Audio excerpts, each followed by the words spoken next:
Assalomu alaykum, qadrli obunachilar. Python, ya'ni dasturchilikda o'rganish maqsadida video dars yozmoqchimiz. Va buning uchun qaysidir yo'nalish tanlab, qadamma-qadam o'tib borish kerak.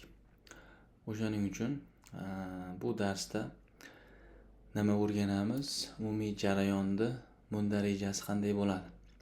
Shu haqida biroz gaplashib o'tamiz. Keyingi videolardan haqiqiy darsga kirishni boshlaymiz. Xo'p, boshlanishiga soddaroq holatda tushunish uchun Python dasturlash tilidan boshlaymiz. O'zi dasturlash tili nima deydigan bo'lsak, masalan, nimadir ish qilish kerak, masalan, o'tin yorish kerak bo'lsa, masalan, o'sha bolta dasturlash tili vazifasini bajarib beradi, misol uchun, ya'ni ishni bajarib beradi. Masalan, bir kamas tuproq to'kish kerak bo'lsa, o'sha tuproqni olib, kamas olib kelib to'kkancha o'sha ish bajaradi. O'sha ishni masalan Pythonda yoki JavaScript yoki C++ yoki C# har xil dasturlash tillarida bajarishadi. U dasturlash tillari ham o'sha har xil vaziyatga qarab, masalan, o'sha tuproq to'kkani kamas qulay, to'yga borgani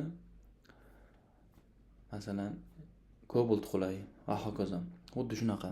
Ya'ni dasturlash tillari ham bittasi zo'r emas degan narsa yo'q.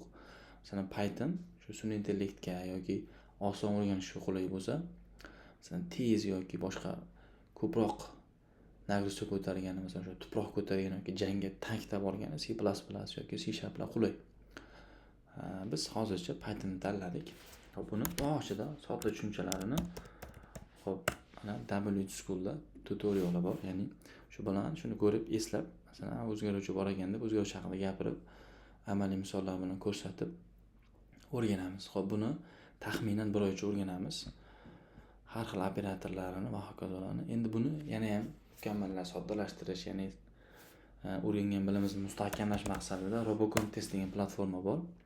Bunda o'zbekcha masalalar bor. O'sha mana bu 1 oyda o'rgangan narsalarimizdan foydalanib, bu yerda 50 ta 100 ta masalani hal qilgan bo'lamiz. Bunda ham vaqtga 1 oy vaqt ketadi masalan. Xo'p, shunda umumiy 2 oy. Endi buni o'tgandan keyin endi Python OOP, ya'ni hayotimizda ko'rgan masalan stol, kompyuter va hokazo narsalarimiz to'g'ridan-to'g'ri saqlab bo'lmaydi. Ularni obyekt sifatida saqlashni o'rganamiz dasturlash tilida. Bunga ham 1 oy 2 oy vaqt ketadi. Xo'p, endi umumiy narsalarimizni to'g'ri, ya'ni tartibli shaklda saqlashni o'rgandik va hokazo. Hozirgacha kompyuterda operativ, ya'ni RAM xotirasiga saqlab kelayotgan bo'lamiz. Endi katta ma'lumotlar bazasiga o'tish uchun PostgreSQL'da o'rganamiz. Shunda biz yuzlab gigabaytlar ma'lumotlarni saqlashda, tez qidirish va hokazo narsalarni o'rgangan bo'lamiz. Bu haqiqiy insonning miyasidagi gap. Xo'p, endi bunda har birtasida natijalarimiz qora oynadan, bunday qora oynalarda chiqadi. Uni kimgadir ko'rsatish yoki qaysi bir do'konga borib o'rnatib berish juda ham noqulay hisoblanadi. O'shaning uchun endi keyingi etapda o'sha qilgan natijalarimizni, saqlagan narsalarimizni ekranga, ya'ni masalan, hozircha soddarog'i web saytlarga, ya'ni Django web frameworkida userlarga taqdim qilishni o'rganamiz. Masalan, o'sha Kun.uz sayti mana. Kun.uz.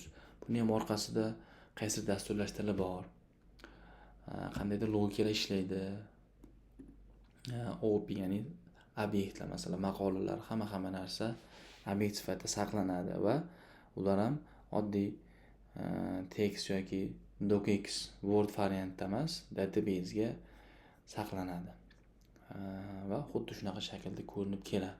Biz ham xuddi shunaqa kichik veb-saytlar qilishimiz uchun Django web frameworkini o'rganishimiz kerak. Xo'p, shunda umumiy mundareja shunday bo'ladi. 1 oy Pythonda basic qismini o'rganamiz. 1 oy shular takrorlab masala ishlaymiz. OOP'ni 1 oy, 1,5 oy o'rgansak, 3,5 oy vaqt ketadi. Databasega ham 1,5 oycha vaqt ketsa, xo'p, 4-5 oyda biz umumiy qismni tugatamiz. Va bir 2 oyda biz bemalol bitta veb saytni sekin boshlab minimal holatda veb-saytlarni o'rganamiz. Shu bilan umumiy 7 oycha vaqt ketadi. Endi bu 7 oy ham nisbiy. Kimda tezroq, kimda sekinroq o'rganadi. Xo'p, bo'lmasa keyingi darslarda Python va hokazo narsalarni o'rnatish, foydalanish haqida gaplashamiz. Undan keyingi darsimizda haqiqiy o'rganishni boshlaymiz.